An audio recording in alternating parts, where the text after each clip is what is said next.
लगातार law and order के लिए अगर किसी राज्य की पुलिस का उदाहरण दिया जाए तो उसमें उत्तर प्रदेश पुलिस का नाम प्रथम स्थान पर आएगा।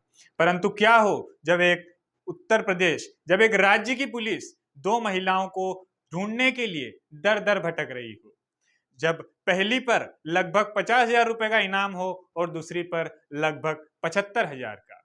पहली महिला पति, देवर और बेटे की मौत के बाद भी सामने नहीं आई, तो दूसरी महिला का पति, बेटा और बहू इस वक्त जेल में है। हम बात कर रहे हैं अतीक अहमद की पत्नी शाइस्ता परवीन और मुख्तार अंसारी की पत्नी आफसा अंसारी की। आज हम जानकारी लेंगे और समझने का प्रयास करेंगे कि आखिर आफसा अंसारी कौन है और किस तरीके से उन्होंने मुख्तार के बढ़ते साम्राज्य में उनको शय देने का काम किया। नमस्कार, मेरा नाम है नीरज पंचोली, आप देख रहे हैं नजर टुडे। एक साम्राज्य घर की बहू आखिर कैसे बन गई यूपी पुलिस की मोस्ट वांटेड, इसको समझने के लिए कुछ बिंदु जो सिलसिलेवार तरीके से समझाने का प्रयास करेंगे। इसमें आता है केस नंबर 1। कंपनी बनाकर जमीन हड़पने के आरोप में मऊ जिले के रेनी गांव में विकास कंस्ट्रक्शन कंपनी के नाम पर एक जमीन खरीदी जाती है। इस जमीन पर एक बड़ा गोदाम बनाकर एफसीआई को किराए पर दिया जाता है। साल 2020 में इस गोदाम की जमीन के खिलाफ एक शिकायत गाजीपुर पुलिस के पास पहुंचती है। इसके बाद जमीन की जांच का जिम्मा वहां के नायाब तहसीलदार पीसी श्रीवास्तव को दिया जाता है। जांच में पता चलता है कि विकास कंस्ट्रक्शन कंपनी ने गलत तरीके से इस सरकारी जमीन को कब्जाया है। दरअसल रेनी ग्राम सभा में गरीबों को पट्टे पर यह जमीन दी गई थी। मुख्तार के लोगों ने उसी जमीन को कब्जाने के बाद विकास कंस्ट्रक्शन के नाम पर इसे ट्रांसफर करवाया था। इस कंपनी का मालिकाना हक 5 लोगों के पास था। इसमें मुख्तार अंसारी की पत्नी आफसा अंसारी, उनके 2 साले अनवर शहजाद और आतिफ राजा के अलावा रविंद्र नारायण सिंह और जाकिर हुसैन के नाम थी। ऐसे में तहसीलदार की शिकायत पर आफसा समेत 5 लोगों के खिलाफ अपराध संख्या 129/20 में धारा 419, 420, 467, 468, 471 और लोक संपत्ति क्षति अधिनियम के तहत मामला दर्ज होता है। जून 2021 में अधिकारियों ने इस फर्म और इसके पीछे बाउंड्री को गिराकर जमीन कब्जे मुक्त करवाती है। यूपी पुलिस ने आरोपियों की गिरफ्तारी के लिए लगातार छापेमारी भी करती है। छापेमारी में रविंद्र नारायण सिंह और जाकिर हुसैन तो पकड़े जाते हैं, लेकिन आफसा और उसके 2 भाई फरार होने में कामयाब हो जाते हैं। इसके बाद आफसा ने गिरफ्तारी से बचने के लिए हाईकोर्ट में याचिका दायर की। हाईकोर्ट में आफसा की याचिका खारिज कर दी जाती है। लोअर हाईकोर्ट ने आफसा के खिलाफ वारंट जारी कर दिया है। जुलाई 2022 में गिरफ्तारी के लिए एक टीम गाजीपुर पहुंचती है, तो आफसा घर से उस समय फरार हो जाती है। इसके बाद से आफसा को पकड़ने के लिए पुलिस अलग अलग ठिकानों पर लगातार दबिश दे रही है, लगातार छापेमारी कर रही है। इसमें आता है केस नंबर 2। मुख्तार के जेल जाने के बाद आईएस 191 गैंग के सरगना बनने का आरोप जून 2021 में जब रेनी गांव की जमीन को पुलिस कब्जा मुक्त करवा रही थी, तो आफसा पुलिस की नजरों से दूर थी। कई जगहों पर दबिश देने के बावजूद जब आफसा हाथ नहीं लगी, तो 7 महीने के बाद पुलिस ने उसके खिलाफ एक और केस दर्ज कर दिया। पुलिस केस को आधार बनाते हुए 31 जनवरी 2022 को दर्ज इस केस में आफसा के खिलाफ गैंगस्टर एक्ट लगाया जाता है। पुलिस का मानना है कि मुख्तार अंसारी के जेल जाने के बाद उसके इंटर स्टेट 190 गैंग के कामकाज को आफसा ही देख रही थी। एक तरह से अगर समझा जाए तो मुख्तार के जेल जाने के बाद उसके साम्राज्य का कामकाज उनकी पत्नी आफसा ही पूरी तरीके से देख रही थी।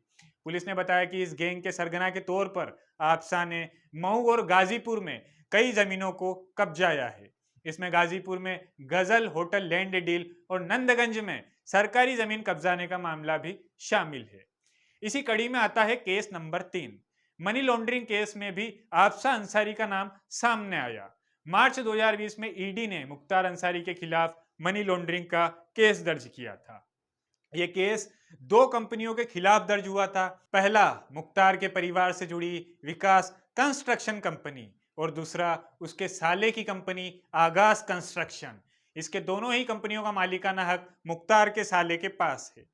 इस मामले में ईडी ने नवंबर 2020 में मुख्तार और अफजाल से पूछताछ भी की थी। 4 जनवरी 2022 को ईडी ने मुख्तार के बेटे अब्बास अंसारी और साले सरजिल रजा उर्फ आतिफ समेत 4 लोगों के खिलाफ 2200 पन्नों का आरोप पत्र प्रयागराज की स्पेशल कोर्ट में दाखिल किया था। इसके साथ ही ईडी ने कहा था कि जांच पूरी होने के बाद मुख्तार और उसकी पत्नी आपसा के खिलाफ आरोप पत्र दायर किए जाएंगे।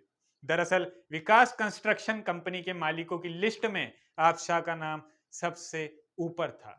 ऐसे में इस बात की पूरी संभावना है कि ईडी मजबूत साक्ष्यों के साथ आपसा के खिलाफ आरोप पत्र दायर करे। अब आपसा अंसारी पर बढ़कर 75,000 हो गई है कुल इनामी रकम। कोर्ट में पेश नहीं होने और लगातार मिल रहे नोटिस के बाद भी फरार रहने के चलते 20 अप्रैल को मऊ पुलिस ने आपसा पर 25,000 रुपए का इनाम घोषित किया है। जबकि गाजीपुर में गजल होटल लैंड डील और नंदगंज में सरकारी जमीन पर कब्जा करने के केस में उस पर पहले ही 25,000 रुपए का इनाम घोषित था। 19 अप्रैल को गाजीपुर पुलिस ने इस इनाम की रकम को बढ़ाकर 50,000 रुपए कर दिया।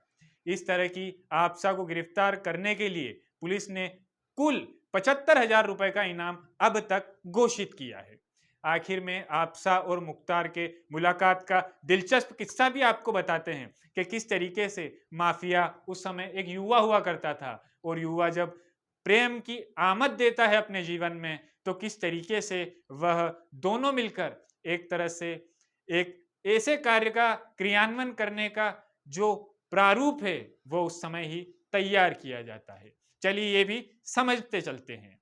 गाजीपुर के यूसुफपुर में शुरुआती पढ़ाई करने के बाद मुख्तार ग्रेजुएशन करने शहर पहुंचता है। गाजीपुर पीजी कॉलेज में एडमिशन लेता है। जब भी वक्त लगता टाउन हॉल के ग्राउंड पर क्रिकेट खेलने पहुंच जाता। लंबी कदकाठी के बल्लेबाज होने के नाते वह छक्के चौके लगातार लगाता। इसी ग्राउंड के पास सैयदवाड़ा मोहल्ले में आपसा का घर था। आपसा आते जाते मुख्तार को देखती थी, मुख्तार भी देखता था, लेकिन दोनों में कोई बात नहीं हुई। आपसा शहर के ही एक गर्ल्स इंटर कॉलेज में पढ़ती थी जो पीजी कॉलेज के पास ही था। यहाँ भी दोनों ने एक दूसरे को निहारने का क्रम लगातार बरकरार रखा। इसके कुछ ही दिनों बाद मुख्तार की हिम्मत बढ़ी और उसने आपसा से बात की। दोनों ने एक दूसरे में इंटरेस्ट लेना शुरू कर दिया, इसलिए मुलाकातें बढ़ने लगी। मुलाकातें प्यार में बदली और दोनों ने 1989 में शादी कर ली और इस समय उनके 2 बच्चे अब्बास अंसारी और उमर अंसारी हैं। ये थी कहानी आपसा अंसारी की। किस तरीके से एक सामान्य घर की महिला जो पुलिस के रडार पर आ जाती है और किस तरीके से पुलिस उसको ढूंढने के लिए पूरे उत्तर प्रदेश में छापेमारी करती है, लगातार दबिश देती है।